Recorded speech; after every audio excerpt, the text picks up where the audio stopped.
Good morning, and going right into the objectives of the Georgia peanut breeding objectives for, it's like many other breeding programs, we're looking at increasing dollar value returns, higher yield, grades, disease and insect resistance, virus and nematode resistance, drought, aflatoxin resistance, improved shelling characteristics, better processing qualities, longer shelf life, enhanced flavor and nutrition. You can see a new variety benefits the whole industry from grower all the way through the consumer.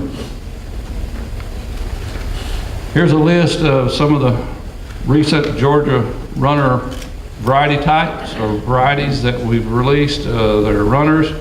On the left is non-Howell Lakes. Here are the Howell Lakes listed on this side. And I'll get into a little more detail as we go along. Georgia 6G, most of you are familiar with it.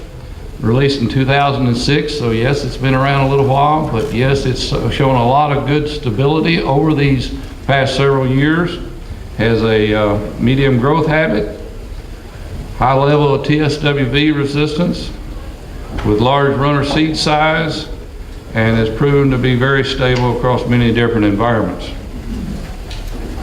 Georgia Greener is a sister line of 6G, a little bit smaller, has a little bit more CBR resistance, which seems to have gone away. Also medium maturity, but like I said, it has more medium runner seed size than 6G. 7W is a reciprocal cross between what 6G and Greener are, but still the same two parents, just crossed reciprocally, one used as a male and the other as a female. It has a high TSWV as well as moderately high white mold resistance. Runner growth habit, medium maturity, likewise. 12Y probably has the best white mold resistance out there right now. Good high TSWV resistance as well. Later maturing, so I definitely would recommend it for early planting. 9B is the first on the list I will talk about that has the Howell Lake trait. It's a back cross to Georgia Green as a reciprocal parent. It also has high TSWV resistance and more of a medium runner seed size.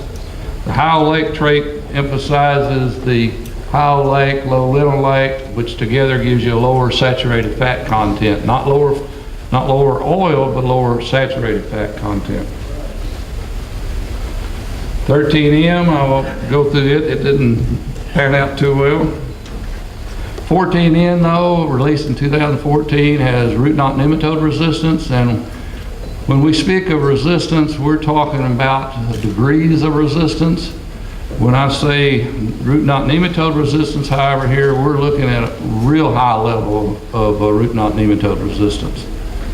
It comes from the Texas material, same as TIF-Guard and TIF-NB High-L, from a inter-Pacific crosses that Charles Simpson's made out in Texas with the introgressed region on chromosome 9 that almost introgressed high immunity to root knot nematode.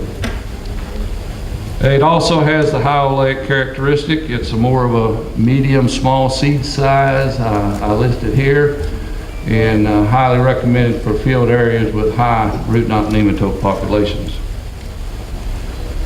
In 2006, we released Georgia-16HO. This is a high-yielding Howell Lake TSWV-resistant large-seeded runner type. High level of TSWV and a high percentage of jumbo runner seed size. Most recent release this past year is Georgia-18RU. This is a normal oleic, not high oleic, normal oleic. It has very good leaf scorch resistance as well as TSWV resistance, medium maturity. And the big aspect on this one is it has a very high total sound mature kernel or TSMK grade percentage. So let's look at some of these results, and before I show them, comments were made about this morning, I guess testing. I want to be sure and clarify the way we do our testing. It's over multiple locations throughout the state, and usually the tests are in good rotation, and that is very important. These results reflect that over a three-year period, 2006 through 2018.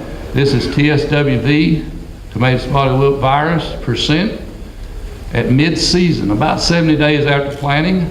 You can see 6G coming out with the lowest percentage of resistance. Again, not immunity, but compared to some of these others, you can see it's still holding up as far as good TSWV resistance under these testing regimes, and that is good rotation, but we do have an average in here of planting early as well as mid or recommended planting times. Late in the season, prior to harvest, this is total disease, which encompasses mainly TSWV, but also any soil-borne disease that might have escaped fungicide regimes that we put out.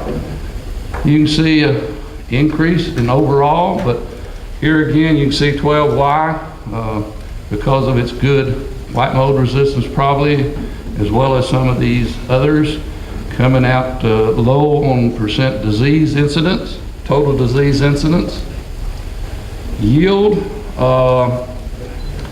Georgia 6G at the top, probably not significantly different from a lot of these others, and that's what I mentioned earlier, for those of you who were still in the program or in the program earlier, that over the many years that we've tested over many locations, nothing, including ours, has significantly out-yielded 6G.